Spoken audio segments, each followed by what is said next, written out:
Assalamualaikum warahmatullahi wabarakatuh. Saat ini Pak Firman akan coba membahas soal pemantapan PAS 1 untuk kelas 12 SMA dengan materi gabungan. Yang pertama ada sifat koligatif larutan, kemudian redoks, dan kimia unsur. Bismillah, kita mulai dari soal nomor 1 ya. Oke. Sebanyak 30 gram urea, MR-nya 60, dilarutkan dalam 72 gram air.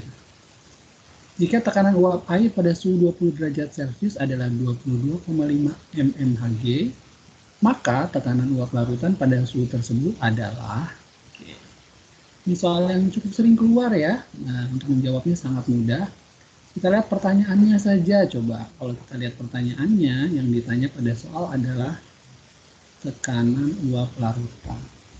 Ya, pada suhu tersebut. Apa itu tekanan uap larutan? Jadi yang ditanya dari soal adalah nilai P-nya. Nah, bagaimana mencari nilai P? Rumus yang dipakai adalah P0 dikali XP. Apa itu P0? Nah, P0 adalah tekanan uap pelarut. Nah, di sini pelarutnya adalah air ya. Ini ada kalimat 30 gram urea dilarutkan dalam 72 gram air. Jadi fungsi air di sini sebagai pelarut. Nah, karena fungsi air sebagai pelarut, maka P0-nya adalah tekanan uap pelarutnya atau tekanan uap air. Nah, pada soal diketahui juga, jika tekanan uap air pada suhu tersebut, pada suhu yang dibahas ya, yaitu 22,5 mmHg, berarti nilai P0-nya adalah 22,5 mmHg. Nah, ini adalah nilai P0-nya ya. Ini P0. Kemudian XP itu fraksi mol pelarut. Nah, bagaimana hitung dari XP? Nah, masih ingat ya? Kalau kita jabarkan, XP itu rumusnya adalah mol pelarut dibagi dengan mol pelarut ditambah mol terlarut. Nah, bagaimana mencari mol pelarut? Mol di sini, karena data yang kita punya adalah gram, nanti kita hitung menggunakan rumus gram per mr. NP adalah mol pelarut. Nah, NP-nya kita dapat dari mana? Nah, dari massa pelarutnya nih. Nah, jadi dari soal kita tahu pelarutnya adalah air,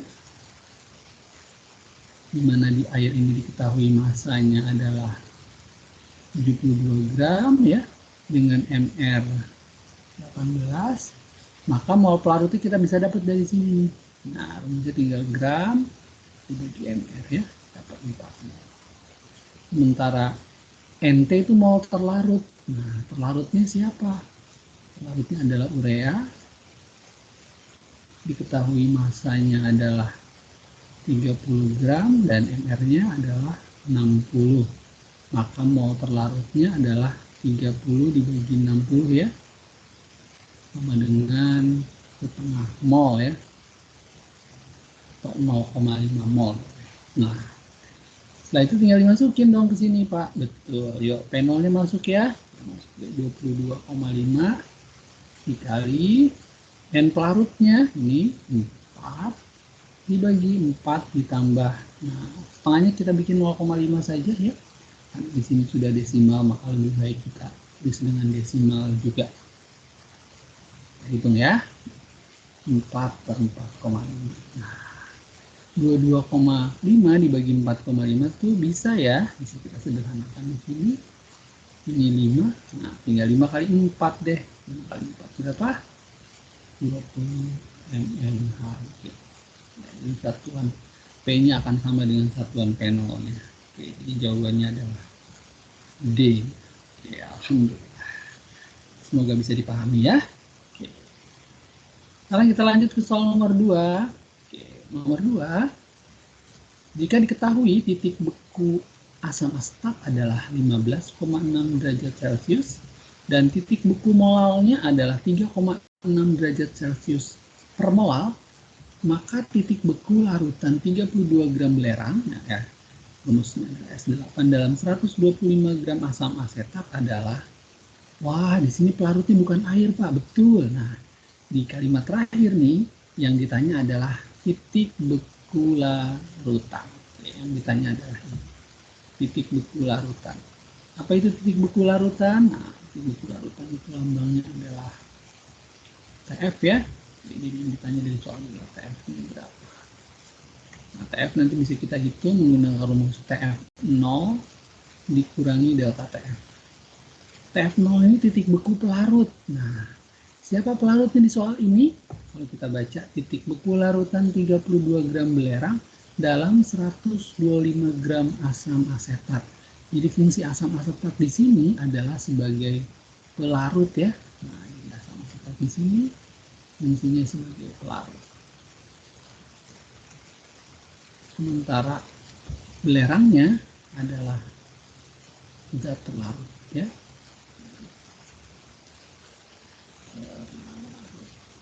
Oke. Oh, pelarutnya bukan air nih. Kalau pelarutnya air kan kita tahu ya, titik beku air itu 0, maka nilai di sini 0. Tapi karena pelarutnya bukan air, biasanya dikasih tahu di soal. Ada informasinya? Ada. Nah, di kalimat pertama disebutkan jika diketahui titik beku dari asam asetat adalah 15,6, maka ini adalah nilai TF0-nya ya. Ini adalah nilai TF0. Oke, lanjut. Terus di sini ada kata titik beku molalnya adalah segini. Nah, titik beku molal itu adalah informasi yang menyatakan nilai KF-nya. Jadi angka ini adalah KF. Ingat, KF atau KB itu punya satuan yang sama ya, derajat Celcius per molal ya. Derajat Celcius per mol. Jadi ini nilai KF-nya. Oke, nah tadi untuk menghitung TF kita butuh TF0. TF0-nya udah ada Pak. Kita bisa masukin nih TF0-nya. Yuk, kita masukin ya. TF0-nya adalah 15,6. Dikurangin delta TF. Nah, delta TF ini kita harus hitung dulu.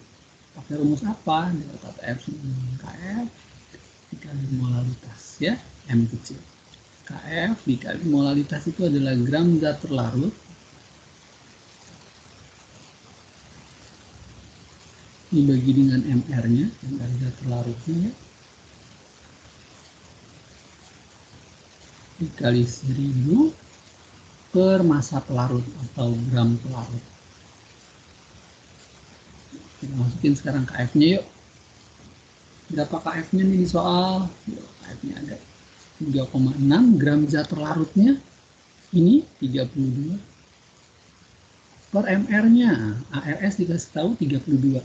Nah, rumus zatnya S8 ya, maka MR-nya adalah 8 dikali 32 ya. Perlu dihitung? Lebih enak begini kayaknya, biar bisa kita sederhanakan dengan yang di atas ya. Dikali 1000 per gram pelarutnya. Nah, pelarutnya di sini asam asetat, ini gram pelarutnya 125. Kita hitung yuk. Nah, seperti ini enak angkanya ya.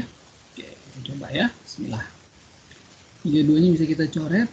Nah, 1000 itu kalau kita bagi 125 tuh hasilnya 8. Nah, 8-nya bisa kita coret lagi. Berarti hasil ini 1 dong, Pak. Betul.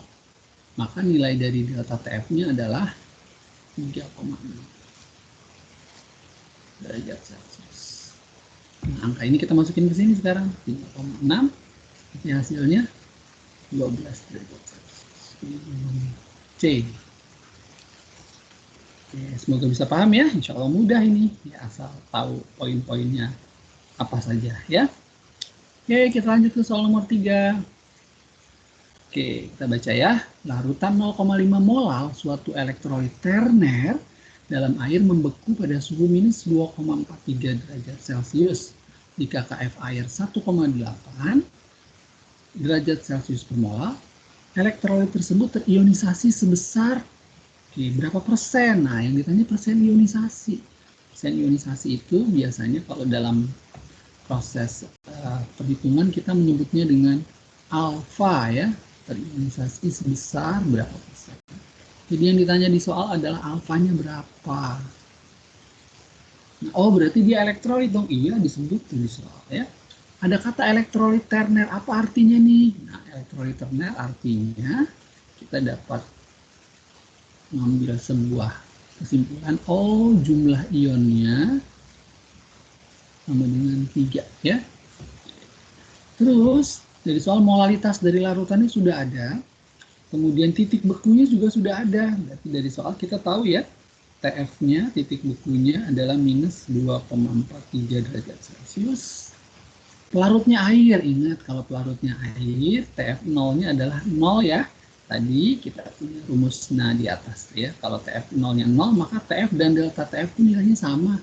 Cuma berubah tanda saja. Jadi kalau TF-nya segini, otomatis delta TF-nya tinggal ya. Min-nya dihilangkan saja. Oke, sekarang yang ditanya dari soal adalah derajat ionisasi atau alfa. Nah, alfa itu ada di mana sih? Alfa itu ada di dalam sebuah rumus yang kita biasanya menyebutnya dengan faktor Van Hoff ya. Faktor Van Hoff ya. Tambahnya I. Nah, I-nya itu nanti dicari pakai rumus 1 ditambah jumlah ion dikurang 1 dikali alfa. Nah, jadi yang ditanya adalah ini nih alfanya ya. Oke, nah untuk mendapatkan I dari mana? Nah, dari penjabaran rumus delta TF-nya. Ingat, delta TF itu rumusnya KF dikali M. Kalau elektrolit, kalikan I lagi ya. Nah, ini yang akan kita cari. Sehingga setelah dapat I, alfanya bisa kita hitung ya. Oke, kita mulai saja. Delta TF sama dengan KF kali M kali I ya. Delta TF-nya masuk ya. 2,43, KF-nya masuk 1,8. Molaritasnya sudah ada tuh 0,5 molar, jadi tidak perlu dihitung dikali ya. Jadi kalau kita sederhanakan 0,43 sama dengan 0,9 ya kali I, berarti I-nya sama dengan 2,43 dibagi 0,9. Berapa nih? Nah, kita bantu pakai kalkulator aja ya. Coba kita hitung sama-sama ya. Oke. 2,43 dibagi 0,9. Nah, itu dapatnya 2,7 ya. 2,7. Oke, baru kita jabarin I-nya tadi ya. I sama dengan 1 plus jumlah ion kurang 1 kali alfa. Masuk yuk I-nya.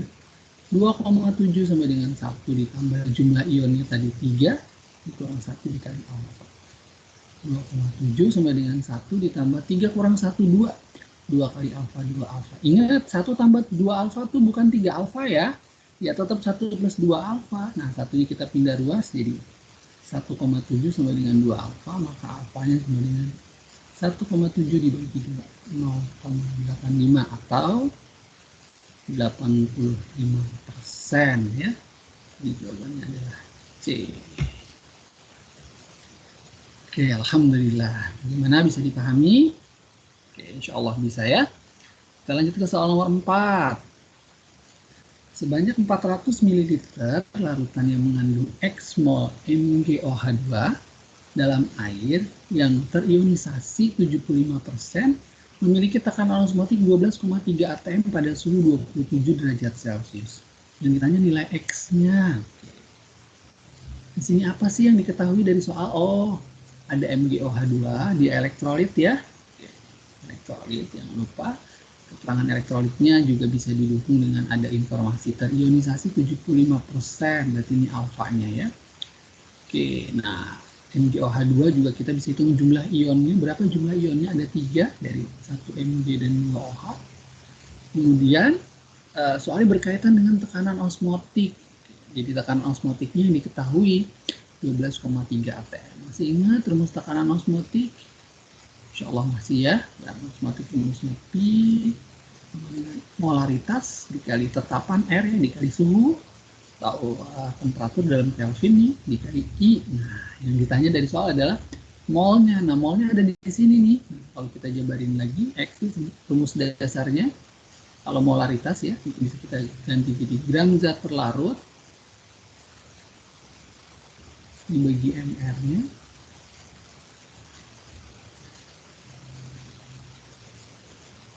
dikali 1000 dibagi dengan mililiter larutan. Ini baru molaritasnya ya. Dikali R, dikali T, dikali I. Nah, oke, terus ini mol, Pak. Nah, mol itu maksudnya apa? Nah, mol itu sama dengan ini ya, gram per mr, gram zat terlarut per mr zat terlarut. Berarti kalau kita ubah, nah ini yang kita cari ini X ya, dikali 1000 per mililiter larutan dikali R dikali T dikali I. Oke. I-nya bisa kita hitung dulu nggak Pak? Bisa. Yuk, gimana cara ngitung I tadi di atas? I rumusnya adalah 1 ditambah jumlah ion ya, dikurang 1 dikali alfa. 1 ditambah jumlah ionnya. Nah, tadi udah kita hitung ya, ada 1 Mg dan 2 OH. Jadi 3 ionnya dikurang 1 dikali alfanya tadi sudah dikasih tahu 75%, atau kalau didesimalkan 0,75 ya. Ini 1 ditambah 3 kurang 1, 2 kali 0,75. Ingat ini dikalikan dulu ya. 2 kali 0,75 itu 1,5 tambah 1 jadi 2,5. Ini kita udah dapat 2,5 ya. Maka X yang bisa kita cari insya Allah. B-nya kita masukin yuk. 12,3 sama dengan X dikali 1000 per mililiter larutannya ada nih 400 dikali R-nya 0,082 ada di soal, dikali suhu dalam Kelvin ya. Nah, jadi kalau kita hitung suhu di sini harus dalam Kelvin. Nah, di sini 27 derajat Celcius. Ingat, Kelvin itu rumusnya adalah derajat Celcius ditambah 273 ya. Jadi kalau kita tambahkan nih 27 dengan 273, kita dapat angka 300 ya. Dikali I-nya tadi 2,2. Ya, kita sederhanakan yang bisa disederhanakan. Coba ya, bismillah. Oke, ini bisa kita coret nih jadi 2,5 ya. Terus ini juga bisa nih kita kalikan, dapatnya 24,6. Nah, 24,6 bisa kita sederhanakan dengan 12,3, ini 2, ini 1 ya. Sehingga X-nya kita bisa dapat nih. Di mana ya Pak? Oke, tulis ya X-nya biar di kanan aja. Berarti di kirinya tinggal 1 per ya. Nah, 2,5 kali 2, 5. 5 kali 2,5 itu 12,5. Oke, berarti X-nya sama dengan berapa nih? Nah, 1 dibagi 12,5 itu kalau dihitung pakai kalkulator boleh ya. Besar 0,084 ya. X 0,08 mol maksudnya ya. Oke, jadi jawabannya adalah B. Bismillah, mudah-mudahan bisa dipahami ya. Oke, kita lanjut ke soal nomor 4, soal nomor 5. Oke. Nomor 5 pertanyaannya adalah larutan yang mempunyai titik beku paling rendah. Oke. Titik beku paling rendah. Oke, berarti kita akan memilih nih dari 5 jawaban tersebut yang mana yang titik bekunya paling rendah. Oke, untuk menjawabnya kita tidak perlu menghitung sampai titik bekunya berapa, tapi kita lihat polanya yuk. Polanya gimana ya? Titik beku kan lambangnya TF ya. Oke. TF yang paling rendah berarti yang ditanya ya. TF itu rumusnya adalah TF0 dikurangi delta TF. Artinya supaya mendapatkan TF yang paling rendah, maka nilai delta TF-nya harus paling tinggi ya. Karena di sini dikurang delta TF ya. Nah, sekarang kita jabarin lagi delta TF-nya. Delta TF rumusnya KF dikali M. Kalau elektrolit dikali I lagi ya. Nah, sekarang kita mau delta TF-nya harus paling tinggi. Berarti nilai M kali I-nya juga harus paling tinggi ya, karena ini berbanding lurus ya. Tadi kan karena di sini dikurang, artinya makin besar nih pengurangannya, maka TF-nya akan makin rendah ya. Oke, nah kesimpulannya karena dari 5 jawaban kita dapat nilai molaritas dan dari rumusnya juga kita bisa hitung I-nya kalau elektrolit ya, maka kita bisa mencari delta TF atau TF yang paling rendahnya ini, yaitu dengan menghitung nilai M kali I yang paling tinggi ya. Oke, M kali I paling tinggi. Pak, I-nya harus dihitung dulu dong, Pak. Oke. I itu tadi rumusnya adalah 1 ditambah jumlah ion dikurang 1 dikali alfa. Nah, kita butuh jumlah ion nih. Jumlah ion bisa ketahuan dari sini nih, HCl berarti ada 2 ya. NaNO3 berarti ada 2 juga, Na dan NO3. Na2SO4 ada 3 nih. Na-nya ada 2 dan 1 SO4. CaCl2 juga ada 3 di 1 Ca dan 2 Cl. Nah, yang nomor 5 ya, ini nomor 5. Jawaban E itu adalah senyawa non elektrolit ya. Nah, ini adalah non elektrolit nih. Karena non elektrolit berarti dia tidak dikalikan I ya. Atau I-nya boleh dianggap 1 ya. Nah, kenapa non elektrolit? Karena kalau kita pahami dia adalah glukosa ya, glukosa tergolong senyawa non elektrolit. Artinya di jawaban E tidak perlu dikali I, Pak. Betul. Nah, yang perlu dikalikan I hanya A, B, C, D saja. Oke, kita kalikan I-nya yuk. Oke, berarti ini dikali 2 ya, ini dikali 2, ini dikali 3. Oh, kok Pak Firman bisa langsung kali-kali begitu sih, Pak? Oke, itu kan baru jumlah ion, Pak. Oke, aku menjelaskan di sini ya.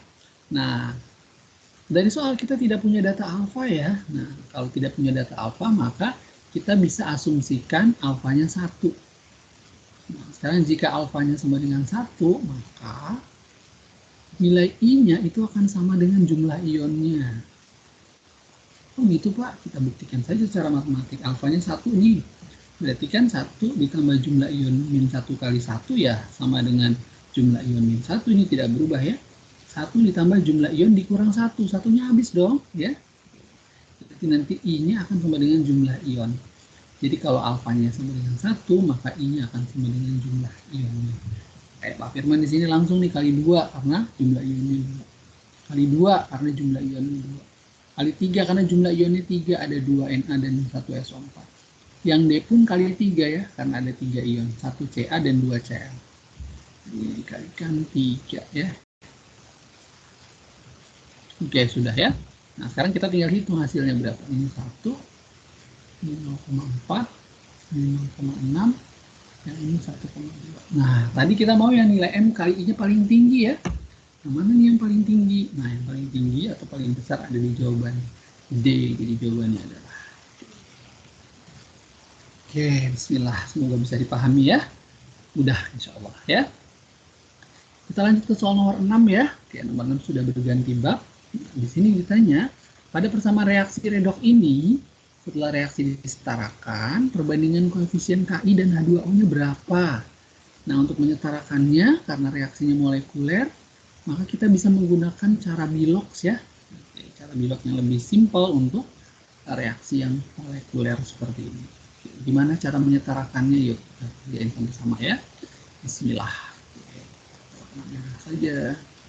Tulis ulang ya, Ki ditambah H2SO4 menjadi H2SO4 ditambah H2S ditambah I2 ditambah H2O. Kita cek Biloxnya dulu ya. Oke, masih ingat kan hitung Bilox ya? Bismillah, masih Pak, insya Allah ya. Ki yang pasti adalah K-nya karena K adalah logam golongan 1A. Berarti K-nya plus 1, otomatis I-nya min 1 ya, karena cuma 1 dan 1 ya. H2SO4, ingat H bisa dipastikan Biloxnya plus 1, O minus 2. Karena ada 2H berarti kalikan 2 jadi plus 2, kali ada 4 berarti kalikan 4 minus 8. Supaya totalnya 0, maka S di sini adalah plus 6 ya. Totalnya 0. Maka yang di bawah juga plus 6 karena hanya ada 1 S ya. Berikutnya untuk K2SO4, nah K itu golongan 1 berarti pasti plus 1. O itu minus 2 ya, memang harus dihafal. K-nya ada 2 kali 2, O-nya ada 4 berarti kali 4 jadi minus 8. Supaya totalnya 0 maka S-nya plus 6, bawahnya juga plus 6 ya. H2S hanya plus 1, berarti ada 2 plus 2, supaya 0 minus 2, S di bawah juga minus 2. Nah, ini molekul tunggal ya, sendirian gak ada temannya 0. H2O hanya plus 1, O-nya minus 2. Oke, Bilox sudah ada. Langkah berikutnya kita cari mana yang berubah Biloxnya. Ada Pak, yang berubah Biloxnya adalah si siapa? Si I ya yang berubah. Ya. Dan satu lagi yang berubah adalah S ya. Nah, dari sini ke sini. Nah, kita cek berikutnya, samakan jumlah atom yang berubah Biloxnya ya. I di sini ada 1, I di kanan ada 2, berarti belum sama. Dan kiri ini harus kita kalikan 2. Sehingga perubahannya, karena ada 2, I bukan dari min 1 ke 0 ya, tapi dikalikan 2. Minus 2, yang ini juga dikalikan 2. Tetap 0 ya, karena 0 kali 2 tetap 0. Min 2 ke 0 bertambah Pak, nah, naik 2 atau oksidasi 2 satuan. Sementara S-nya sudah sama nih, di kiri 1, di kanan juga 1. Jumlah atomnya ya, jumlah S-nya 1, jumlah S-nya juga 1. Maka perubahannya dari bilog satuannya ya, plus 6 ke minus 2. Berkurang 8 ya, atau reduksi 8 satuan. Angka berikutnya kita samakan perubahannya nih, masih ingat ya? Berarti supaya sama 2 sama 8, yang 2 dikalikan 4, yang 8 dikalikan 1 ya. Nah, 4-nya kita kalikan ke koefisien dari zat-zat yang berubah bilognya, otomatis ini jadi 8 kan berarti kali 4, yang kanan ini kali 4. I-nya 1, berarti kali 1 kali 1 ya. Nah, habis itu kita samakan atom yang lain dengan cara biasa, H dan O belakangan ya. H di kiri ada 8, H di kanan baru ada 2, berarti kalikan 4 supaya sama. I-nya ada 8, kanan juga 8, alhamdulillah. Berikutnya S, di kiri ada 1, di kanan ada 4, tambah 1, 5. Nah, sebelah kiri kurang nih, karena baru 1. Dan tidak ada zat lain yang punya S untuk melengkapi kekurangannya. Maka yang ini boleh mengalah. Kenapa? Karena lebih kecil ya, ini 1, yang kanan 5 tadi ya. Kita ganti koefisiennya supaya jumlah S-nya sama. Karena di kanan S-nya 5, di sini baru ada 1, berarti kita ganti 5 saja. Nah, S-nya sama ya, berarti tinggal H sama O, H saja atau O saja boleh, nggak masalah. Kalau H berarti di kiri ada 10 ya, di kanan baru ada 2 nih, berarti kurang 8 ya. Nah, di sini udah ada 2H, berarti supaya jadi 8 dikalikan 4 ya. Oke, O-nya boleh kita cek ya, insya Allah sudah setara. O-nya 5 kali 4, 20. Di sini 4 kali 4, 16. 16 tambah 4 ya, 20 sama. Nah, reaksi sudah setara, yang ditanya adalah setelah reaksi disetarakan perbandingan koefisien KI dan H2O. Jadi yang ditanya perbandingan koefisien KI dan H2O ya. Nah, perbandingan koefisiennya berarti OF KI ya banding OF H2O. Berarti sama dengan 8 banding 4 ya. Sama dengan 2 banding 1. Jadi jawabannya adalah D. Oke, mudah-mudahan bisa dipahami ya. Bismillah. Oke, nah biasanya juga di soal-soal redox ini juga ada pertanyaan sederhana ya. Kayak misalkan ini kan reaksi oksidasi ya. Berarti nanti yang di sebelah kirinya ini, karena naik bilognya oksidasi, maka zat sebelah kiri ini nanti berfungsi sebagai reduktor ya. Reduktor. Kemudian ini mengalami reduksi ya. Kalau mengalami reduksi berarti nanti ini bertindak sebagai oksidator ya. Ini kadang suka ditanya ya. Jadi ini adalah oksidator. Oke. Nah, lanjut kita bahas soal nomor 7 ya. Oke, diketahui bersama reaksi redoks berikut, setelah reaksi disetarakan, harga A, B, C, dan D, A, B, dan D yang paling tepat adalah, di sini ada A, B, C, D ya, yang ditanya hanya A, B, dan D saja, C-nya enggak ya. Untuk menyetarakannya ada banyak cara, kalau tadi kita kerjain dengan cara bilox, kita coba pakai setengah reaksi ya. Nah, kalau pakai setengah reaksi, kita pecah nih, reaksi oksidasi dan reduksinya. Nah, kemungkinan yang pemecahannya itu akan menyebabkan C2O42 ini akan berubah menjadi CO2 yang mirip ya. Sementara Cr2O72 ini akan berubah menjadi Cr3S. Nah, terus H plus dan H2O-nya nggak dimasukin Pak. Enggak, H plus dan H2O itu nanti otomatis akan ada pada saat kita menyamakan jumlah H dan O-nya ya. Oke, kita coba setarain yang atas dulu yuk. Oke, C-nya ada 2 di kiri, 1 di kanan. Berarti supaya sama C-nya dikalikan 2 dulu ya. Lanjut, samakan jumlah O. Di kiri ada 4, di kanan juga ada 4. Berarti sudah sama. Nggak perlu ditambahin H2O ya. Terus lanjut, samakan jumlah H. Di kiri nggak ada H, di kanan juga nggak ada H. Berarti sudah aman. Nah, langkah berikutnya kita samain muatan ya. Nah, untuk samain muatan itu tinggal koefisien kali angka di atas. Berarti ini minus 2. Yang ini 0. Nah, sehingga belum sama muatannya. Ingat, samakan jumlah muatan dengan menambahkan elektron di sisi yang kelebihan muatan. Yang kelebihan ini nih 0. Nah, 0 supaya jadi minus 2 harus dikurang 2 ya. Dikurang 2 itu sama dengan ditambah 2 elektron. Ya, jadi muatan di kiri dan kanan sama. Karena elektron punya muatan minus 1. Min 2 di kanan, di kiri itu min 2. Oke, kita lanjut ke penyataan yang setengah reaksi berikutnya nih. Nah, yang berubah biloknya CR. Di kiri ada 2, di kanan baru ada 1 ya. Kita kalikan dulu.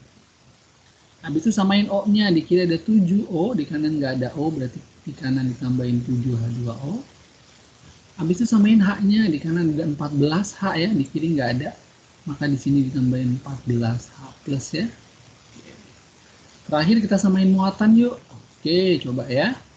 Ini minus 2, dari 1 kali minus 2, ini plus 14. Dari 14 kali 1, jadi total sisi kiri plus 12 ya. Total kanan 2 kali plus 3 plus 6. 7 kali 0, 0. Kiri plus 12, kanan 6. Gedean kiri, Pak. Oke. Supaya jadi plus 6 sama dengan sisi kanan, maka sisi kiri ini harus ditambahkan 6 elektron. Paham ya? 6. Karena supaya 12-nya berubah menjadi 6, maka harus dikurangi 6. Artinya ditambah 6 elektron. Lanjut berikutnya kita jumlahkan nih. Nah, pada saat menjumlahkan kita samakan jumlah elektronnya dulu ya.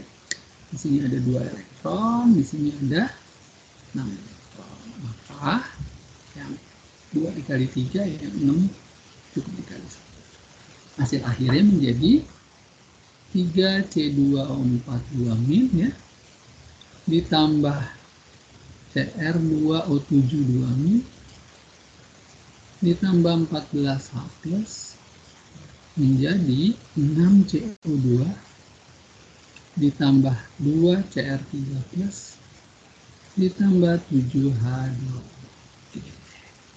Yang ditanya di soal adalah koefisien A, B, dan D. A-nya tadi mana ya? Ini A-nya ya. Ini A-nya nih. Ini A-nya ya. B-nya yang mana? B itu koefisien H+. Nah, ini B-nya ya. Ini B-nya. D-nya itu apa? D itu koefisien Cr3+. Ini D. Jadi jawabannya 3, 14, 2. Ya. Jawabannya adalah D. Oke, bagaimana? Bisa dipahami? Insya Allah bisa ya. Semangat. Insya Allah bisa. Oke, kita lanjut ke soal nomor 8. Nomor 8. Volume gas Cl2 pada kondisi STP yang dibutuhkan untuk tepat bereaksi dengan larutan KOH dan menghasilkan 12,25 gram KClO3, MR-nya 122,5 menurut reaksi ini. Tapi reaksinya belum setara ya, maka reaksinya harus kita setarakan. Yuk, bagaimana menyetarakannya? Kita bisa pakai bilox, bisa pakai setengah reaksi. Tapi kalau bentuknya molekuler ini lebih aman pakai bilox ya. Cl2 ditambah KOH menjadi KClO3 ditambah KCl ditambah H2 ya. Oke, kita cek biloxnya dulu yuk. Kalau cek bilox berarti ini 0 karena dia unsur tunggal, molekul tunggal. KOH tadi K plus 1, O minus 2, H plus 1. Udah tahu ya.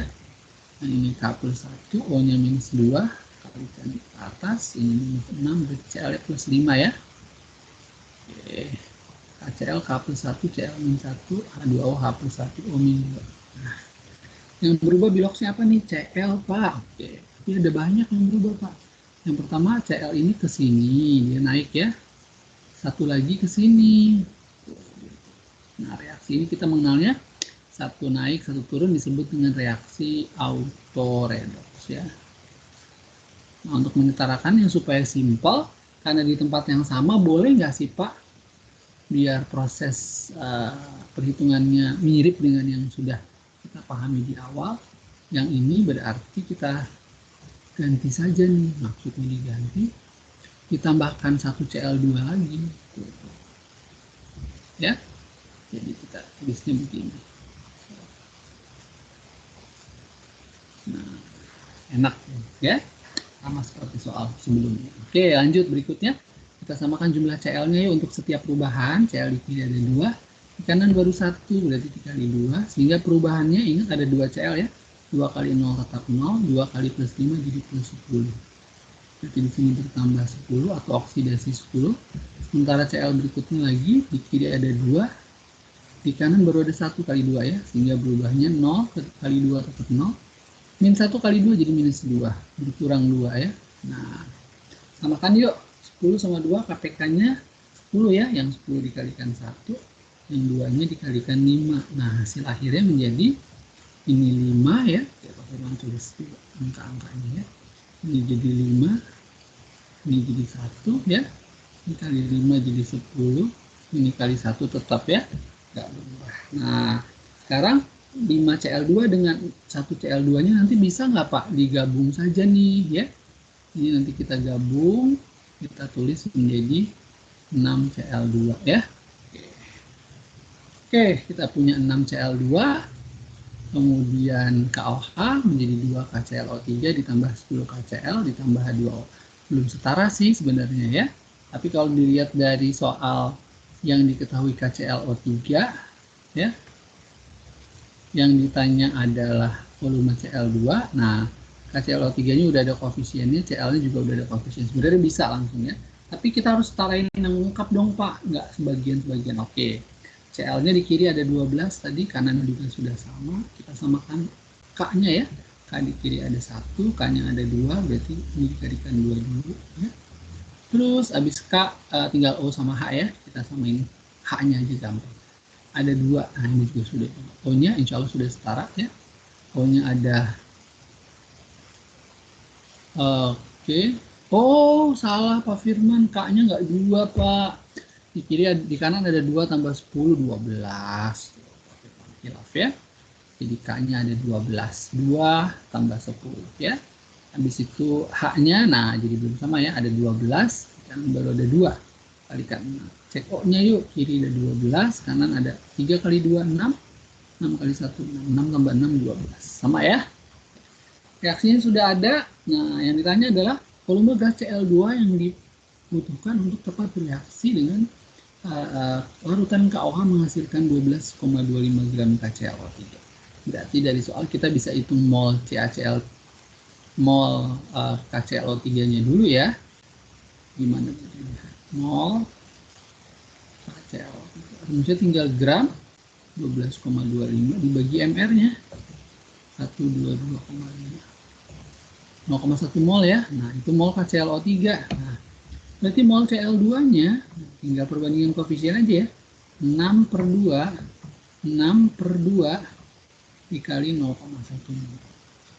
Ini 0,3 mol ya. Yang ditanya volume Cl2 kondisinya STP.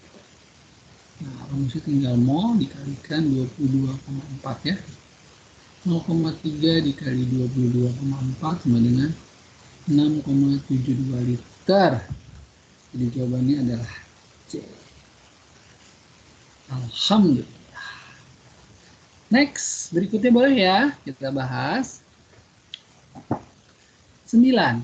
Suatu rangkaian sel volta hendak dibuat dari elektroda tembaga atau Cu dan elektroda timah atau Sn. Jika N0Sn sama dengan min 0,14 volt dan N0Cu-nya plus 0,34 volt, pernyataan yang benar mengenai sel volta tersebut. Nah, ada banyak nih. Nah, untuk bisa memahami pernyataan ini benar atau tidak, sekarang kita buat tabelnya saja dulu ya, supaya nanti lebih simpel ngerjainnya. Caranya gini, kita tulis dulu yuk. Kita punya siapa tuh? Cu ya, dan timah itu Sn ya. Nah, di sini N0-nya diketahui. Cu itu N0-nya plus 0,34 ya. Sn itu minus 0,14. Nah, dari sini kita bisa tahu nih, mana yang lebih besar dan mana yang lebih kecil ya. Nah, ini yang lebih besar. Ingat, plus itu pasti lebih besar dari min ya, berapapun angkanya. Jadi plus ini berarti secara matematis. Bukan hanya angkanya aja dilihat ya. Plus lebih besar dari min ya. Plus 0,34 lebih besar dibanding min 0,14. Berarti ini yang kecil ya. Nah, artinya yang besar ini nanti akan mengalami reduksi ya, selalu begitu. Yang lebih kecil akan mengalami oksidasi. Kemudian ingat ada hafalan KRAO ya. Katoda reduksi, anoda oksidasi. Berarti ini katoda nih ya. Ini anoda ya. Nah, kemudian ada hafalan juga kapan ya, katoda positif, anoda negatif. Nah, berarti ini positif, ini negatif. Ya, kita cek sekarang satu-satu. Pernyataan A, elektroda Cu sebagai anoda. Cu anoda, salah ya, harusnya katoda ya. Elektroda Sn sebagai elektroda positif. Sn elektroda positif, harus elektroda negatif ya. Arus listrik bergerak dari elektroda Sn ke Cu. Arus itu dari positif ke negatif ya. Arus itu selalu dari plus ke min. Nah, ya. Berarti arus listrik mengalir dari elektroda Sn ke Cu. Positifnya adalah Cu ya, harusnya Cu ke Sn. Jadi masih potensial sel volta. Nah, SL itu bisa kita hitung menggunakan rumus N0 dari katoda atau zat yang mengalami reduksi. N0 dari zat yang mengalami reduksi dikurangi N0 zat yang mengalami oksidasi. N0 dari yang reduksinya siapa tadi? Cu ya, berarti 0,34 dikurangin oksidasinya Sn min 0,14. Nah, hasilnya menjadi positif 0,48 volt ya. Oh benar. Terakhir notasi sel volta. Nah, notasi sel volta atau diagram sel volta ada yang juga nyebut gitu. Ini caranya tinggal menuliskan sesuatu kemudian kita kasih batas atau slash. Kemudian ada lagi sesuatu dikasih double slash, dikasih lagi sesuatu kasih slash lagi. Nah, di sebelah kiri ini kita isi untuk zat yang mengalami oksidasi, yang kanan kita isi untuk zat yang mengalami reaksi reduksi. Oke ya, sudah. Nah, artinya kalau untuk kasus ini ya oksidasi siapa? Sn ya, berarti harusnya Sn dulu ya, dan ingat biloxnya harus naik kalau oksidasi ya. Nah, reduksinya Cu baru di sini biloxnya turun. Nah, di jawaban kebalik ya, terbalik ini ya posisinya. Jadi jawabannya adalah D ya. Oke, masih kuat kan? Insya Allah masih kuat. Oke, kita lanjut ke soal nomor 10. Diketahui ada 3 informasi ya. Ada reaksi selnya, ada yang oksidasi dan ada yang reduksi. SL-nya diketahui segini. Kemudian ada N0SN. Nah, ini adalah reaksi reduksi. Berarti ini artinya N0-nya Sn ya.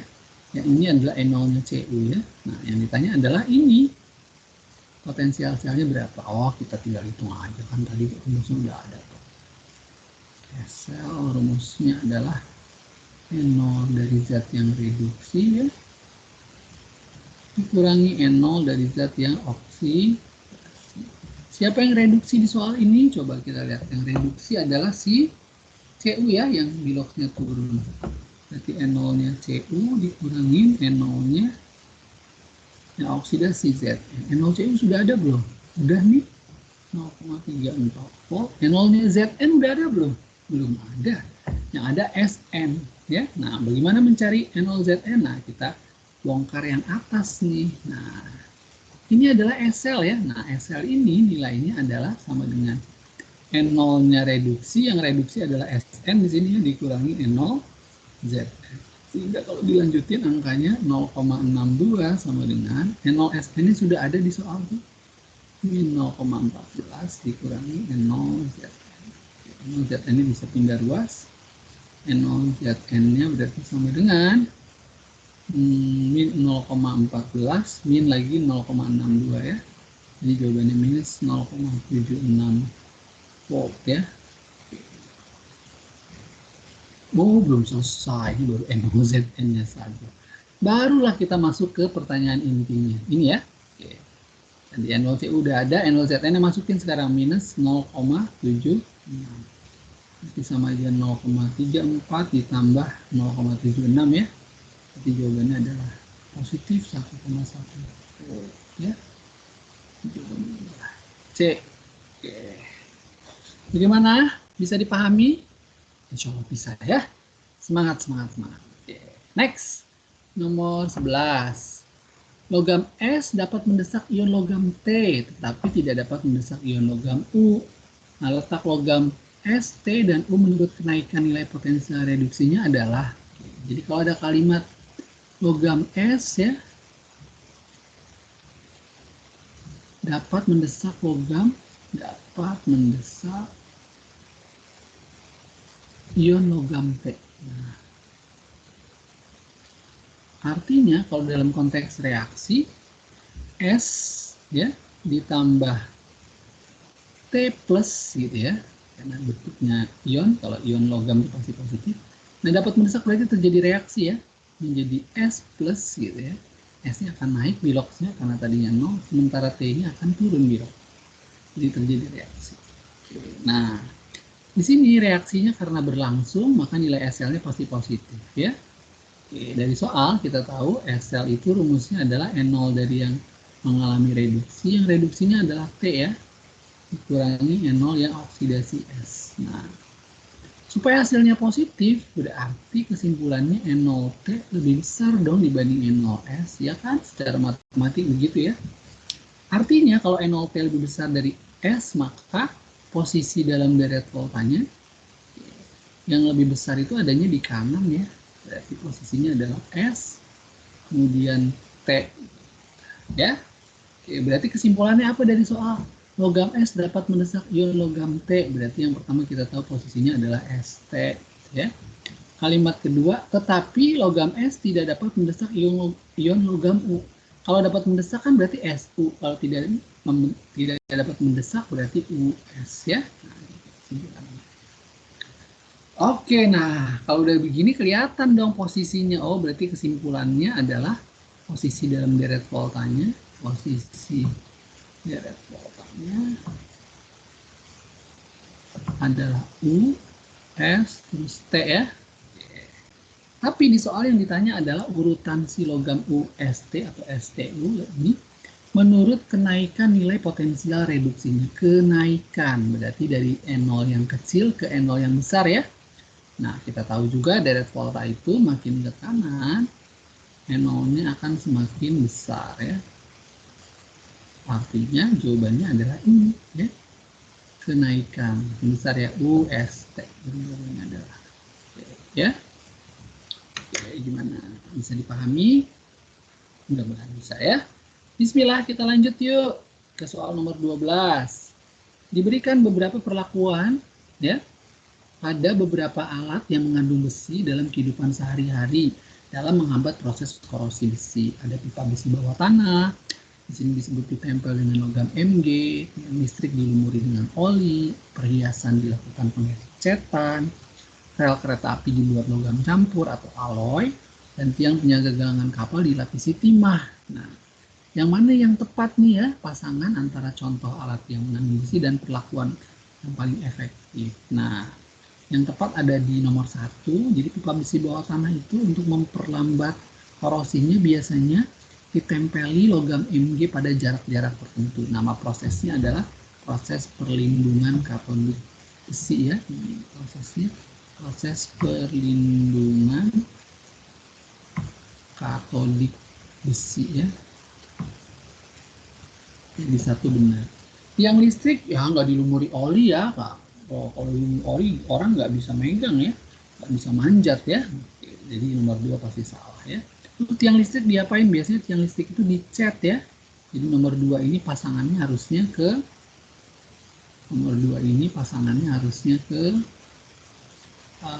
dicat ya. Nah ini harusnya ke sini. Nah gitu ya. Terus kalau perhiasan itu biasanya dilapisi, tapi bukan dilapisi dengan timah ya, dilapisi dengan logam yang tampilannya bagus seperti dilapisi emas atau dilapisi perak ya. Jadi 3 nggak ada pasangan yang tepat. Rel kereta api, nah ini benar nih, rel kereta api biasanya dibuat logam campur atau alloy ya. Kenapa? Karena supaya si logam tersebut atau si rel tersebut lebih kuat dibanding besi saja dan tahan karat ya. Kemudian juga mungkin ada sifat-sifat lain dari rel kereta api yang memang diinginkan ya. Jadi 4 betul. Nomor 5, tiang penyangga galangan kapal. Nah, kan galangan kapal biasanya ada di tepi pantai ya atau di laut lah gitu ya, di dekat dengan daratan. Nah, berarti si tiang penyangganya itu masuk ke dalam air laut dong. Nah, biasanya kalau dia logam kena air laut itu juga gampang sekali karatnya. Terus supaya menghambat proses karatnya gimana Pak? Nah, salah satunya biasanya dengan dilumuri dengan oli. Jadi nomor 5 itu pasangannya adalah nomor 2 ya. Jadi, kalau dihubungkan begini ya. Ini harusnya ke ya. Jadi pasangan yang tepat ada di nomor 1 dan nilai nomor 4. Jadi jawabannya adalah B ya. Alhamdulillah. Oke, kita lanjut ke soal nomor 13 ya. Perhatikan pernyataan yang berkaitan dengan pencegahan karat pada besi dengan proses perlindungan katodik. Ketika besi dihubungkan dengan logam M yang efektif mencegah karat. Nah, kemudian ada beberapa pernyataan nih berkaitan dengan informasi tadi ya. Yang pertama, besi sebagai anoda, terbentuk sel volta logam M teroksidasi, pengorbanan anoda, terus nilai NO besi lebih kecil dibanding NOM. Nah, ini katanya kalimat di soal itu berkaitan dengan pencegahan karat besi ya, pencegahan karat besi dengan proses perlindungan katodik. Nah, kalau bahasanya perlindungan katodik berarti ada yang tidak dilindungi dong atau dikorbankan. Ya, yang dikorbankan adalah anoda. Jadi pernyataan 4 udah pasti benar ya. Jadi anodanya dikorbankan. Nah, tadi kenapa harus proses pencegahan karat pada besi itu yang menggunakan perlindungan katodik? Contohnya tadi itu ya, yang nah ini ya, pipa besi bawah tanah. Kenapa ditempel MG sih? Kalau kita tahu dalam deret volta posisi MG itu di kiri sekali ya, cukup di kiri dibanding dengan FE ya. Jadi kalau misalkan kita buat deret voltanya nih, kalimatnya boleh ditulis ini ya. Lihat kalau Bapak Sri Camat nanti mangkat, nah ini dia MG ya. Alamat mana? Zaman Kaisar Feodal. Nah, nah yang dibahas itu adalah ini FE dengan MG ya. MG ini memang adalah logam yang biasa digunakan untuk menghambat proses karat besi dengan metode perlindungan katodik ya. Nah, posisi MG lebih di kiri dari FE ya. Nah, kalau di soal ini MG-nya diwakili oleh M katanya ya. Logam M. Ini ya. Nah, pernyataan yang benar berkaitan dengan si M ini gimana? Coba N0-nya M berarti masih ingat makin ke kiri nilai N0 semakin kecil ya. Semakin kecil atau semakin negatif bisa artinya ya. Oke, berarti N0M-nya lebih kecil dong dibanding N0FE. Nah, di sini N0FE yang lebih kecil dibanding N0M. Salah ya. Nah, oke, terus makin ke kiri makin kecil artinya semakin mudah, makin ke kiri ya, semakin mudah mengalami oksidasi ya. Semakin mudah teroksidasi ya. Berarti logam M mudah teroksidasi dibanding Fe. Benar ya. Terbentuk sel volta. Nah, kalau sel volta kan berarti ada yang reduksi, ada yang oksidasi. Betul ya? Artinya kalau di si Mg atau M-nya mengalami oksidasi, Fe-nya mengalami reduksi ya. Jadi terbentuk sel volta dan besinya sebagai anoda. Nah, kan besinya sebagai yang dilindungi ya. Nama prosesnya adalah perlindungan katodik besi. Nah, artinya besinya fungsinya sebagai katoda, bukan anoda ya. Jadi kurang tepat. Nomor 1, berarti yang tepat ada 2, 3, dan 4. Berarti jawabannya ada di B ya. Bismillah. Semangat. Oke, kita lanjut ke soal nomor 14 ya. Nah, ini masih korosi juga nih. Perhatikan gambar percobaan korosi paku besi berikut ya. Nah, di sini ada paku besi nih yang gambarnya ini dan dililit dengan logam-logam nih ya. Yang pertama dililit dengan dililit dengan kawat tembaga atau CU.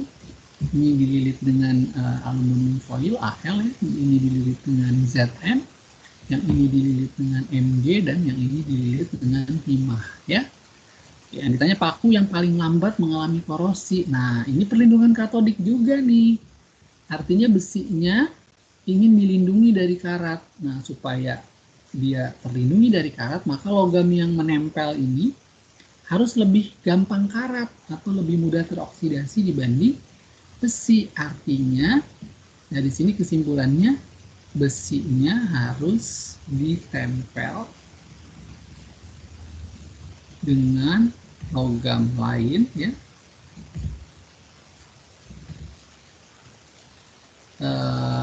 Ditempel dengan logam lain yang NO-nya lebih kecil ya, lebih kecil dari NO besi ya.